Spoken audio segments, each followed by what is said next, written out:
गांव के किनारे एक बूढ़ा किसान रहता था, रामलाल। उसकी आंखों में थकान थी, लेकिन उम्मीद अभी भी जिंदा थी। उसके पास बस एक छोटा सा खेत था, लेकिन वो खेत पिछले 10 सालों से बंजर पड़ा था। न उसमें फसल उगती थी, न बारिश उसका साथ देती थी। गांव वाले कहते थे, ये जमीन मनहूस है। लेकिन रामलाल हर साल उसी जमीन में बीज बोता, उसी सूखी मिट्टी को पानी देता, जैसे वो किसी से माफी मांग रहा हो। एक दिन उसका बेटा मोहन शहर से वापस आया। बाबा, ये सब छोड़ दो, ये जमीन कभी कुछ नहीं देगी। रामलाल बस हल्का सा मुस्कुराया। बेटा, हर जमीन बोलती है, बस सुनना पड़ता है। मोहन को ये बात अजीब लगी। उस रात आसमान में काले बादल छाए हुए थे, लेकिन बारिश नहीं हो रही थी। मोहन को नींद नहीं आ रही थी।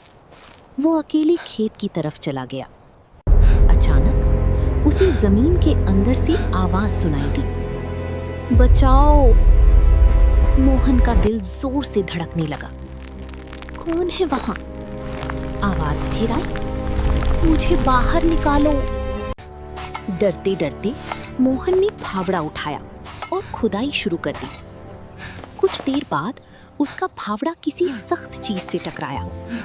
मिट्टी हटाने पर एक पुराना लोहे का संदूक मिला। मोहन ने कांपते हाथों से उसे खोला। अंदर एक पुरानी डायरी और कुछ हड्डियां थीं। वो डर से पीछे हट गया। तभी पीछे से आवाज आई, तुमने खोल दिया। रामलाल खड़ा था। 10 साल पहले इस खेत की असली मालिक को मैंने लालच में आकर मार दिया था। मोहन की पैरों तले जमीन खिसक गई। तत्र पेरतंडाकदिया अंदर पेरका तिंगटे तड़तिंडे एणक्रे।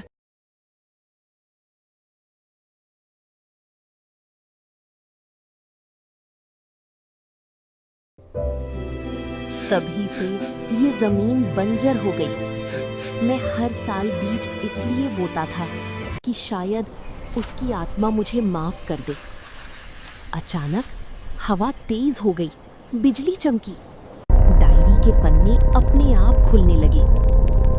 मोहन ने पढ़ा, जब तक सच सामने नहीं आएगा, ये जमीन कभी कुछ नहीं उगाएगी।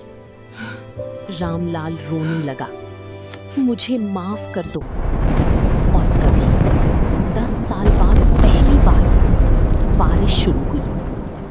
धीरे धीरे, फिर तेज और फिर मूसलाधार।